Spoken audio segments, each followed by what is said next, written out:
Hi అండి, నమస్తే. నేను మీ Rama. Welcome back to non stop cooking Telugu channel. ఈరోజు మన రెసిపీ హోమ్ మేడ్ మిక్సర్.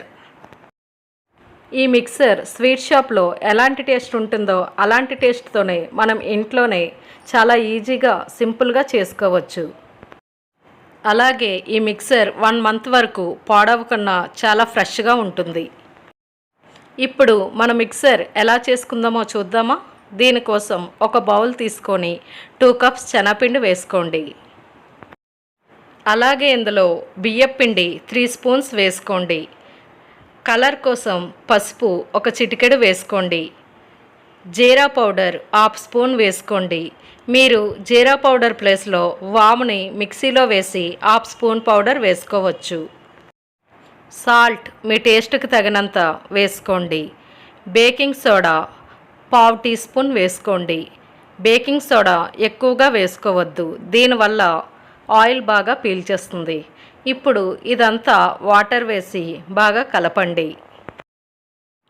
ఇలా దీన్ని కొంచెం కొంచెం వాటర్ పోస్తూ మనం జంతికల పిండిలా సాఫ్ట్గా కలుపుకోవాలి. ఇక్కడ ఈ పిండి కొంచెం స్టిక్కీగా ఉండేటట్టే కలపండి.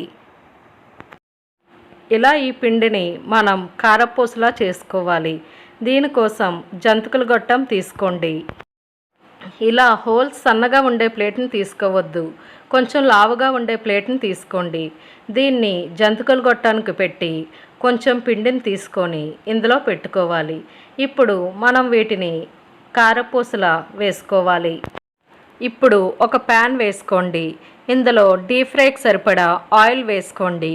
ఈ ఆయిల్ బాగా హీట్ అయిన తర్వాత మనం ముందుగా చేసిన పిండిని ఇలా కారపూసలా వేసుకోండి. ఇలా వేసుకున్న తర్వాత ఇక్కడ మనం ఫ్లేమ్ని మీడియం ఫ్లేమ్లో పెట్టుకోవాలి. ఈ కారపూసని గరిటెతో అటు ఇటు తిప్పుతూ బాగా కలపాలి. ఇలా ఈ కారపూస కొంచెం గోల్డెన్ కలర్ వచ్చాక మనం దీన్ని చిల్లుల గరిటె సహాయంతో తీసేసుకోవాలి. ఇదే ప్రాసెస్లో మిగిలిన పిండిని కూడా ఇలానే కారపూసలా చేసుకోవాలి. బూందీ ఎలా చేసుకోవాలో చూద్దాం. ఒక బౌల్ తీసుకోండి. ఇందులో 3 కప్స్ శనగపిండి వేసుకోండి. అలాగే ఇందులో 1/2 టీ స్పూన్ బేకింగ్ సోడా వేసుకోండి. దీనివల్ల బూందీ బాగా పొంగుతుంది. అలాగే 1/2 టీ స్పూన్ పసుపు వేసుకోండి. బియ్యం పిండి 3 టేబుల్ స్పూన్స్ వేసుకోండి. ఇప్పుడు వీటన్నింటినీ బాగా కలపండి. ఇలా కొంచెం కొంచెం వాటర్ పోస్తూ వీటిని బాగా కలపండి. ఇలా వీటిని వాటర్ పోస్తూ బాగా పల్చగా కలుపుకోండి. ఇప్పుడు ఇందులో సాల్ట్ మీ టేస్ట్కి తగినంత వేసుకోండి. సాల్ట్ వేసిన తర్వాత మనం కొంచెం వాటర్ వేసి బాగా కలపాలి. ఇక్కడ దీని కన్సిస్టెంట్ మరీ చిక్కగా ఉండకూడదు, అలా అని మరీ పల్చగా ఉండకూడదు. ఇక్కడ నేను వీడియోలో చూపించిన కన్సిస్టెన్సీలో మీరు పిండిని కలుపుకోండి. ఇప్పుడు బూందీ చేసుకోవడానికి మనం ఇలా బూందీ గరిటెని తీసుకోవాలి. దీని ప్లేస్లో మీరు ఇలా చిల్లుల గరిటెనా తీసుకోవచ్చు, కానీ ఇందులో బూందీ షేప్ సరిగ్గా రాదు. ఈ ఆయిల్ బాగా హీట్ అయిన తర్వాత మనం బూందీని వేసుకోవాలి. ఇప్పుడు బూందీ గరిటె పెట్టి టీ గ్లాస్ సహాయంతో పిండిని వేసుకోవాలి. ఈ పిండిని కిందకి పైకి ఇలా అంటూ వేసుకోండి. దీనివల్ల బూందీ చాలా రౌండ్గా వస్తుంది. బూందీ చేసేటప్పుడు మీరు ఫాలో అవ్వాల్సిన టిప్స్ ఏమిటంటే, బూందీ వేసేటప్పుడు పిండిని ఎక్కువగా వేసుకోవద్దు. దీనివల్ల బూందీ క్రిస్పీగా రాదు, అలాగే ఒకదానికోటి అంటుకుపోతుంది. అలాగే టిప్ నెంబర్ 2 ఏంటంటే, మీరు బూందీ వేసేటప్పుడు కంపల్సరిగా ఫ్లేమ్ని హై ఫ్లేమ్లో పెట్టుకొని మాత్రమే వేయాలి. ఆయిల్ బాగా హీట్ అయిన తర్వాత మాత్రమే వేసుకోవాలి. ఇప్పుడు టిప్ నెంబర్ 3 ఏంటో చూసే ముందు ఇక్కడ మనం బూందీ గోల్డెన్ కలర్ వచ్చింది. ఇప్పుడు దీన్ని చిల్లుల గరిటె సహాయంతో తీసేసుకోవాలి. ఇలా బూందీ అంతటిని తీసి ఒక ప్లేట్లో వేసుకోండి. దీని తర్వాత టిప్ నెంబర్ 3 ఏమిటంటే, బూందీ గరిటె వెనక ఉండే పిండిని మనం ఇలా వేలుతో క్లీన్ చేయాలి. దీని తర్వాత మనం బూందీని వేసుకోవాలి.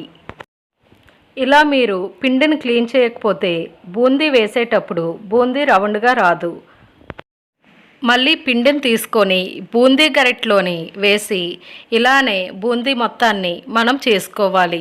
ఈ బూందీ కొంచెం గోల్డెన్ కలర్ వచ్చాక మనం వీటిని పక్కకు తీసుకోవాలి. ఇలాగే మనం పిండి మొత్తాన్ని ఇలా బూందీలా వేసుకోవాలి. ఈ బూందీ అంతా వేసుకున్న తర్వాత మనం ఇక్కడ 1/2 కప్ పల్లీలను ఇలా చిల్లుల గరిటలో వేసుకొని కొంచెం గోల్డెన్ కలర్ వచ్చే వరకు ఫ్రై చేయాలి. ఇక్కడ మనం ఫ్లేమ్ని మీడియం ఫ్లేమ్లో పెట్టుకోవాలి. ఇప్పుడు ఈ పల్లీలను ఒక బౌల్లో వేసుకోండి. దీని తర్వాత 1/2 కప్ పుట్నాల పప్పుని ఫ్రై చేసుకోండి. ఈ పప్పుని మనం ఎక్కువగా ఫ్రై చేయవసరం లేదు. ఇది కొంచెం ఫ్రై అయ్యాక వీటిని కూడా ఒక బౌల్లో తీసుకోండి. ఇప్పుడు దీని తర్వాత కరివేపాకు 1/2 కప్ వేయండి. వీటిని కూడా కొంచెం ఫ్రై చేయండి. ఇది కొంచెం క్రిస్పీగా అయ్యే వరకు మనం ఫ్రై చేసుకోవాలి. ఇప్పుడు మిక్సర్ని కలుపుకుందాం. దీనికోసం కారపూస ముక్కలుగా చేసుకోవాలి. అలాగే బూందీ వేసుకోవాలి. మనం ఫ్రై చేసిన పల్లీలు, పుట్నాల పప్పు, కరివేపాకు అన్నీ వేసుకోవాలి.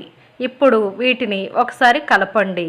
అలాగే ఇందులో మీ టేస్ట్కి తగినంత కారం వేసుకోండి. ఇక్కడ నేను 1 టేబుల్ స్పూన్ కారం వేస్తున్నాను. అలాగే సాల్ట్ లైట్గా వేసుకోండి. మనం ఆల్రెడీ మిక్సర్ చేసినప్పుడు వేసాము కాబట్టి ఇక్కడ చూసుకొని వేసుకోండి. ఇందులో 1 టేబుల్ స్పూన్ చాట్ మసాలా వేసుకోండి. ఇది మీ దగ్గర లేకపోతే మీరు స్కిప్ చేయొచ్చు. వెల్లుల్లి రెబ్బలు ఒక 4 నుంచి 5 కొంచెం దంచి వేసుకోండి. దీని ఫ్లేవర్ మిక్సర్కి చాలా అంటే చాలా బాగుంటుంది. ఒకవేళ ఇది మీకు వద్దంటే మీరు దీన్ని స్కిప్ చేయొచ్చు. వీటన్నింటినీ బాగా కలపండి. అంతే అండి, చాలా ఈజీగా సింపుల్గా చేసుకునే టేస్టీ హోమ్ మేడ్ మిక్సర్ చూశారు కదా. చాలా అంటే చాలా ఈజీగా చేసుకోవచ్చు. మీరు కూడా ఒకసారి ట్రై చేయండి. నా వీడియో మీకు నచ్చితే ప్లీజ్ లైక్, షేర్, సబ్స్క్రైబ్ చేయండి ఫ్రెండ్స్. Thanks for watching.